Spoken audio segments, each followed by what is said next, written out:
Assalamualaikum warahmatullahi wabarakatuh. Yang terhormat, Bapak Muhtarom selaku dosen penanggung jawab matkul agama dan teman-temannya saya cintai, saya Sinta Setiawati P272200252276 dari kelompok 10 yang akan memandu jalannya diskusi mengenai hukum dan fungsi profetik agama. Kelompok 10 yang beranggotakan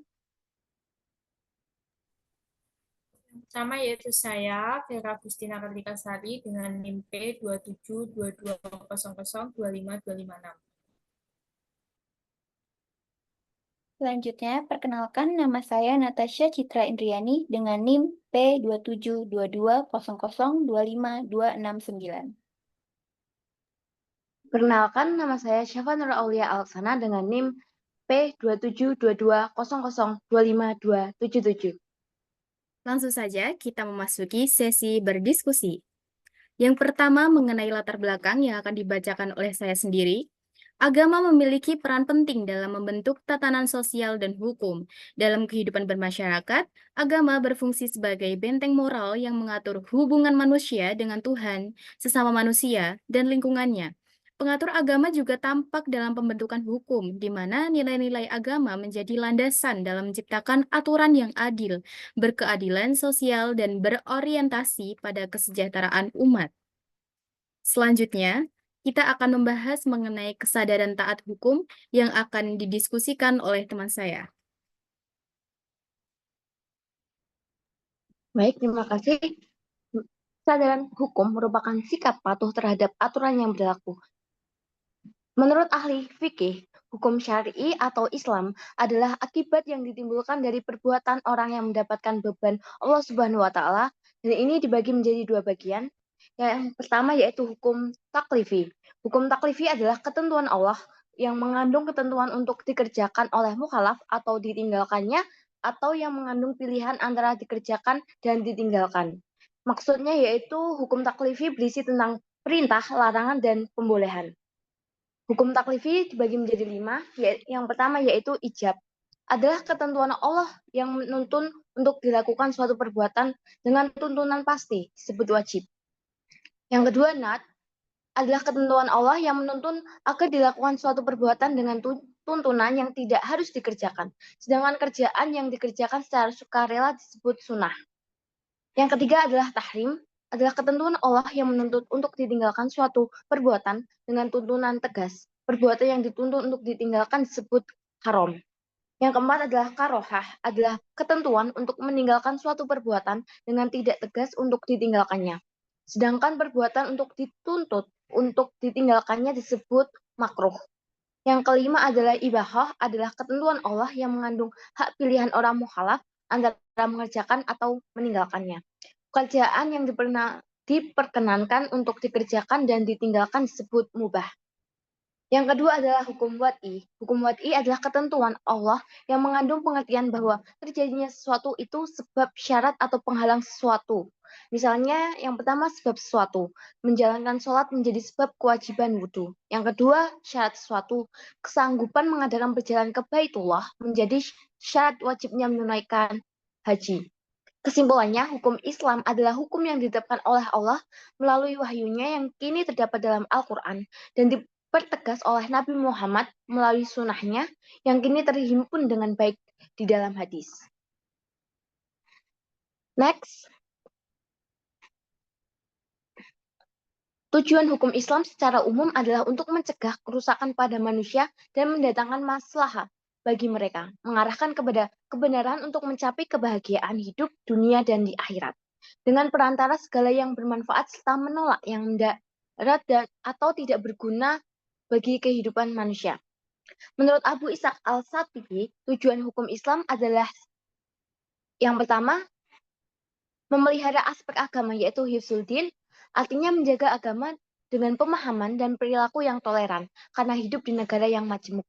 Yang kedua, memelihara aspek jiwa manusia dan humanisme, hifzul al-nafis, artinya menjaga jiwa manusia tentang hak-hak asasi dan penyebaran dalam hukum pidana, tata negara, politik, serta hak warga masyarakat untuk mendapatkan pendidikan, pekerjaan, hidup layak, keamanan, dan kedamaian. Yang ketiga, memelihara aspek akal, hifzul aql, artinya menjaga akal sebagai anugerah Allah yang harus dijaga dan dikembangkan serta dilindungi. Karena dengan akal manusia dapat meraih kemajuan. Yang keempat adalah memelihara aspek harta, hifzul irj, artinya menjaga harta dan memacu untuk maju supaya memiliki mental kuat dengan mau bekerja keras supaya tidak miskin karena kemiskinan merupakan kesengsaraan dalam hidup. Yang kelima, memelihara aspek keluarga, hifzul nas, artinya menjaga keturunan yang baik agar tidak menjadi keluarga lemah dalam segala hal, baik ekonomi, iman, pendidikan, dan fisik. Baik, cukup. Baik, yang selanjutnya ada hukum Islam dan fungsinya. Di dalam ajaran agama Islam terdapat hukum atau aturan yang harus dipatuhi oleh setiap umat karena sumbernya berasal dari Al-Quran dan hadis. Kemudian hukum Islam syar'i terdiri atas 5 komponen, yaitu yang pertama ada wajib. Wajib itu suatu perkara yang harus dilakukan oleh pemeluk agama Islam yang telah dewasa dan waras, di mana jika dikerjakan itu mendapat pahala dan apabila ditinggalkan akan mendapat dosa. Contohnya seperti sholat fardu dan juga puasa. Kemudian yang kedua ada sunnah. Sunnah adalah suatu perkara yang bila dilakukan umat Islam akan mendapat pahala dan jika tidak dilaksanakan tidak berdosa. Misal sholat duha, tahajud. Kemudian yang ketiga ada haram. Haram adalah suatu perkara yang mana tidak boleh sama sekali dilakukan oleh umat Islam dimanapun mereka berada karena jika dilakukan akan mendapat dosa dan siksa neraka kelak. Misalnya membunuh. Kemudian yang keempat ada makruh, yaitu suatu perkara yang dianjurkan untuk tidak dilakukan akan tetapi jika dilakukan tidak berdosa dan jika ditinggalkan akan mendapat pahala dari Allah Subhanahu wa taala. Yang kelima ada mubah, yaitu suatu perkara yang jika dikerjakan seorang muslim atau mukallaf tidak akan mendapat dosa dan tidak mendapat pahala. Misalnya makan, minum, dan melamun. Kemudian ada fungsi hukum Islam itu dibagi menjadi dua, yaitu yang pertama i'tiqadiyah, yaitu hukum atau peraturan yang berkaitan dengan dasar-dasar keyakinan agama Islam yang tidak boleh dilakukan dan harus benar-benar iman kita. Sebagai contohnya yaitu peraturan yang berhubungan dengan esensi dan sifat Allah yang Maha Kuasa. Kemudian yang kedua ada amaliyah, yaitu dibagi menjadi dua, yaitu ilmu moral, yaitu aturan-aturan yang berkaitan dengan pendidikan dan peningkatan jiwa. Contohnya,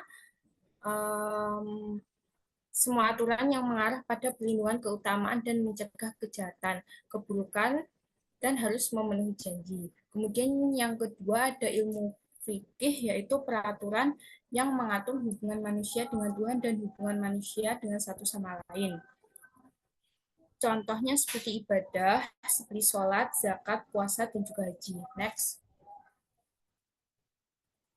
Kemudian tujuan syariat Islam dan penerapannya yaitu yang pertama itu memelihara agama, yang kedua memelihara jiwa, yang ketiga memelihara akal, yang keempat memelihara kehormatan, dan yang kelima memelihara harta. Next.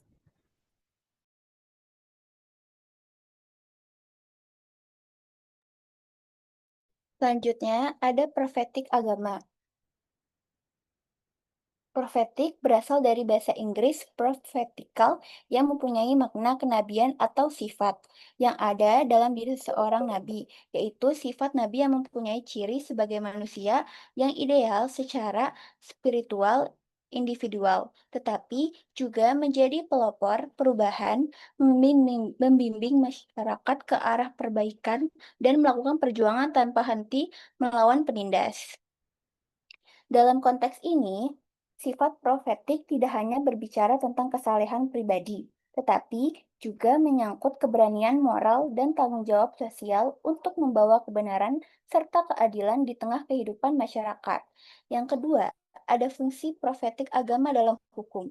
Fungsi profetik agama adalah bahwa agama sebagai sarana menuju kebahagiaan dan juga memuat peraturan-peraturan yang mengondisikan terbentuknya batin manusia yang baik, yang berkualitas, yaitu manusia yang bermoral atau agama sebagai sumber moral. Fungsi profetik agama adalah bahwa agama sebagai sarana menuju kebahagiaan juga memuat peraturan-peraturan yang mengkondisikan terbentuknya batin manusia yang baik, yang berkualitas, yaitu manusia yang bermoral atau agama sebagai sumber moral. Artinya, ajaran agama berperan dalam membentuk nilai, norma, dan etika yang menjadi landasan terciptanya hukum yang adil. Hukum yang diwarnai oleh nilai profetik akan mengarahkan masyarakat untuk hidup lebih tertib, saling menghormati, dan menjunjung hak asasi setiap individu. Dengan demikian, agama melalui dimensi profetiknya mendorong pembentukan pribadi yang bukan hanya taat secara ritual, tetapi juga memiliki integritas empati dan kesadaran sosial yang tinggi. Sehingga hukum yang lahir dari nilai-nilai tersebut dapat menjadi sarana terciptanya keadilan dan kesejahteraan bersama. Next. Yang terakhir adalah kesimpulan. Dari uraian yang telah disajikan, simpulan yang dapat diambil adalah yang pertama, hukum Islam ialah ketentuan Allah yang berkaitan dengan perbuatan orang mukallaf yang mengandung suatu tuntutan, pilihan, sebab, syarat, atau penghalang bagi adanya sesuatu yang lain. Yang kedua, syariat Islam menyamaratakan hukum dan keadilan antara sesama umat Islam. Paling tidak 8 tujuan. Yang ketiga, Islam mengarahkan kekuatan manusia kepada tujuan besar, yaitu kepentingan masyarakat dengan memanfaatkan segala bentuk kebajikan yang disumbangkan setiap individu. Baik, berakhir sudah diskusi kelompok 10 mengenai hukum dan profetik agama. Dengan adanya sesi diskusi ini, semoga menjadi ilmu yang bermanfaat. Saya, Sinta Setiawati, selaku moderator, saya meminta maaf apabila ada kesalahan yang disengaja maupun tidak disengaja. Langsung saja kita akhiri. Wassalamualaikum warahmatullahi wabarakatuh.